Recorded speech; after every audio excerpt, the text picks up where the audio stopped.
We'll now move on to another one of the more common IELTS reading question types, and that is matching names questions. Let's take a look at the basic information for this question type. So, as the name suggests, in this question type, you will have to match the name of an academic person against a statement or some information. Now, by saying academic, it is usually a university lecturer or a researcher of some kind. You'll need to scan the passage to locate these names, and as I said previously in the course, looking out for capital letters will help you quickly identify where proper nouns are. Some of the names of the academic researchers will appear more in the passage than others. It may be that one of the names given to you in your question list only is shown once or twice.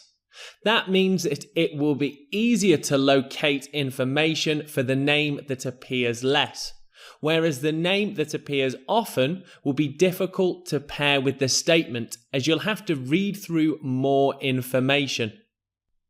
Let's take a look at one of these questions to see what it looks like. So, numbered are your statements, and these need to be matched with the list of people which is given below. You'll notice that there are 5 statements and 5 names, and that will always be the case. You won't have any free names or free statements, which means everything needs to be paired up. I've wrote for you a short passage. If you'd like to read through the statements, you can do that now. I'll read through the passage with you. On the 13th of May 1996, top researchers in global education met to discuss key characteristics in children who achieve well in schools.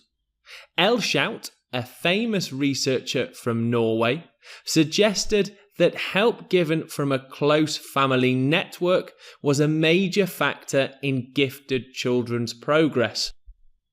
So before we go on to match the name with the statement, it's worth saying that the passage here is obviously a lot shorter than what you will see in your IELTS reading test. So going back to the short example passage I've written for you, we can see the name Elshout, a famous researcher from Norway. He suggests that help given from a family network helps children progress. So, have a look at the statements and the names and try and match the number with the letter. I'll give you some time to do that now.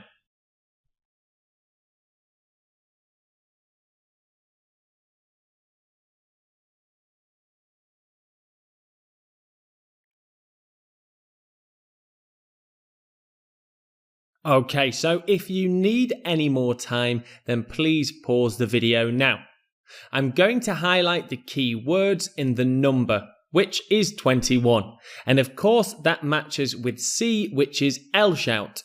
So the answer is C, and 21 are the matched statement and name.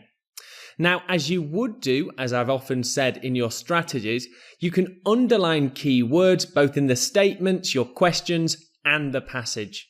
So, in 21, I've underlined support and close relatives. What kind of synonyms could you get from the passage for that? Well, here we have it. Help is a synonym for support, and family network is a synonym for close relatives or relatives. By looking at the synonyms and the key language used, comparing the statement against the passage, I can find the answer.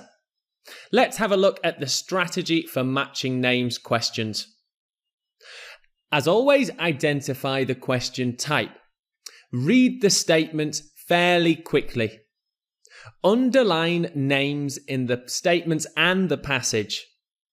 Once you've done that, read quickly around the name to understand key information. And whilst you're doing that, have synonyms in your head.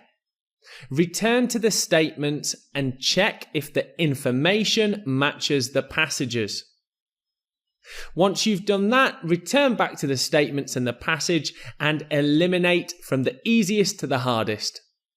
So that brings us to the end of this question strategy lesson. As I said plenty of times in the course, if you want more of this lesson type, then please do comment in the Q&A section. See you.